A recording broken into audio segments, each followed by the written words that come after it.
Today, Trofonios is going to have a 1 versus 8, and he's going to see if he can pull off an incredible victory. Welcome, ladies and gentlemen. My name is Ladpad, and we're going to be watching the Bourrasque, perhaps my favorite vehicle in the entire game.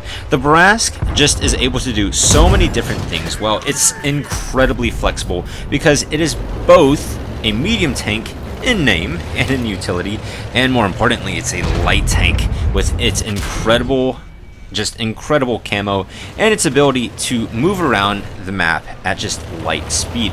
This tank has amazing firepower, amazing burst damage, and fantastic light tank abilities. A lot of times when you're in a light tank, you are able to move around the battlefield, you get to play the camo game, and you can get in some free shots. You can hit your enemies for 250 damage, but then that's it, and it's really mediocre. And so yes, you get in a few surprise shots, a few surprise shells, and you can chunk up a little bit of free or safe damage. But in something like a Bourrasque, you can set up all the same situations, and you can do it with 720 burst damage. That's right, this 105mm hits for 360 damage, and it has 2 seconds of interclip. This is, I'm gonna say, just about the best burst damage you will find on almost any tier 8 medium tank. I think on any tier 8 medium tank, it allows you to put in shots quickly. And while this tank isn't the most accurate or the most reliable, with good crew skills and with proper aim and pre-planning, you can just rack up incredible amounts of damage all the time. This has made it, I would say, the best tier 8 premium tank in the game, at least the best tier 8 premium medium tank, and it allows it to do a ton of different things on every map. This is not a good map for the Bourrasque. This is Ruinberg. It's a city map, and it has very few opportunities for a Bourrasque to pop in, use bushes, use its camo, and take advantage of slower, dumber tanks. However, because this tank has also incredible burst damage, it's able to do a lot of different things. And you'll notice, to start the replay at least, Trofonios is using only standard ammunition, and that is perhaps one of the Bourrasque's biggest weaknesses for the, I hesitate to say free-to-play player, but for the person who doesn't sling full gold, because in the Bourrasque, you only get 190mm of penetration on your standard shells. This is not enough even to go through the side of this KV-3 reliably, and so that is a huge concern, and it has virtually no chance of penetrating an AMX from the front. And you'll notice he's bounced multiple shells that very likely would have gone in if he's firing a PCR, and so this is the reason in a lot of my replays where I just shoot gold. I don't want, when I'm playing a video game, I want to relax, I want to have fun. I don't want to bounce shells because I didn't press the 2 key. It's much more relaxing on my end, much more enjoyable if I press the 2 key, actually fire the most competitive rounds, and while other people play the way they like, my personal opinion, I get enjoyment from min-maxing my tanks, trying to push them to the peak of performance and maximize any result that I get. And Trofonios definitely has made life a lot more difficult for himself by firing these regular shells. However, I know that will help him in a lot of your all's eyes, and he certainly is doing the gentlemanly thing, and it has not stopped him from doing 2,090 damage so far. And right now, the game is fairly even. His team, Trofonios' team, is down by 300 hit points. They're down by 2 tanks, but spoiler warning, it is going to get so much worse, because it has to be admitted that Trofonios is not presenting or not creating an incredible amount of value for his team. Yes, he's holding an angle, he's punishing these heavy tanks for being in this position, but he's not pushing, he's not creating shots for others, he's not creating extra firing lanes for his team, and that's really what can help you spring open your games and achieve victory. Trofonios, I don't think has done anything wrong. I think he's made a very intelligent play. I think getting here into this eastern position has allowed him to do a lot. It's forced the enemies to be a little bit more cautious, but it hasn't been the tier 8 overpowered medium tank result that you need in order to carry your games, and you do need armor for that, and that is where the Bourrasque falls a little bit short. It's got a small health pool, it's got absolutely no armor whatsoever, and so in situations where you can't use your spotting to advance your team's chances, you are going to be at a serious disadvantage. With that said, now that Trofonios is backed up, he's caught out an EBR, a very dangerous light tank that could have outspotted him at times, and instead that tank is completely wiped off of the mat, and this RHM is now pushing in blind. It's incredibly important to take out the eyes of your opponents, because if they can't see you, they very likely can't damage you. And so by taking out that tank, now Trofonios gets a free farm onto the RHM. He gets to actually aim his shells, and he gets another 720 burst damage completely free. And that is what the Bourrasque is amazing at. You get to put in these bursts, these 2-shell bursts, over and over and over again. And because you have the camo, if you can find any bush, you can just pepper your opponents. And really, pepper's the wrong word, because you're not hitting for 250 damage like you might do in a tier 8 light tank. You're hitting for 360. And if you can put these shells in at range, you'll do immense amounts of damage. He only connected one shot into the Smua, and that was enough for 366. That's heavy tank or low heavy tank damage, and so you can really see the absolute strengths of this tank when it's able to connect its shells. Now Trofonios' team, there are 9 opponents left and only 3 on his team, so things are going to get even worse. And you may be wondering, how is he going to finish this victory off? Now, yes, thankfully the HP disparity is not horrendous. In fact, the HP, his team, Trofonios' team, is only down by 1,300, but a 1,300 disadvantage combined with 9 tanks still being alive is going to be an incredibly difficult situation to overcome.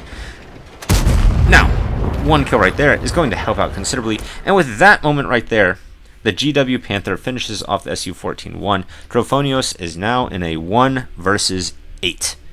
And were it not for a few milliseconds of difference, this could have been a 1 versus 9. He's down by 1,500 hit points.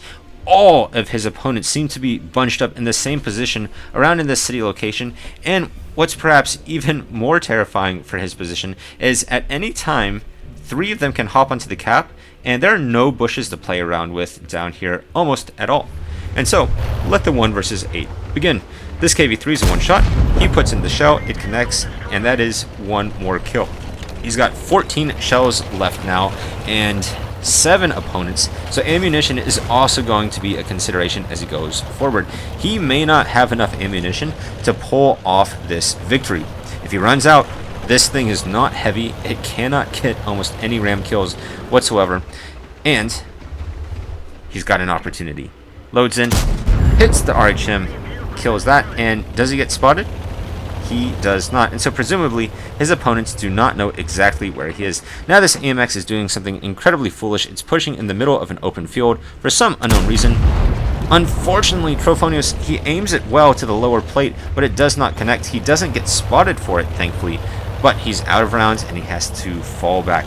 This AMX in the middle of the field, very foolish decision, and he is certainly going to get picked off as long as RNG allows the shells to connect.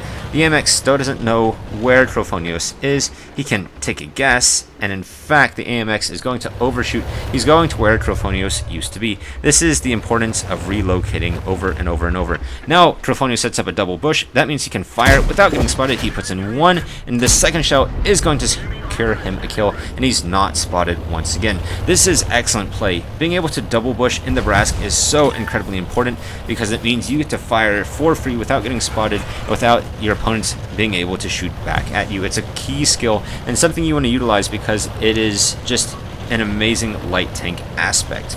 Now there's an 811 health RHM. Unfortunately, he's probably not going to be able to 2-shot this tank destroyer because he would need incredible very large high rolls. Instead, he could load HE, but with the RHM ducking in behind cover, he is still at a serious disadvantage, and now he's really tucked into a corner. He's backed into a corner.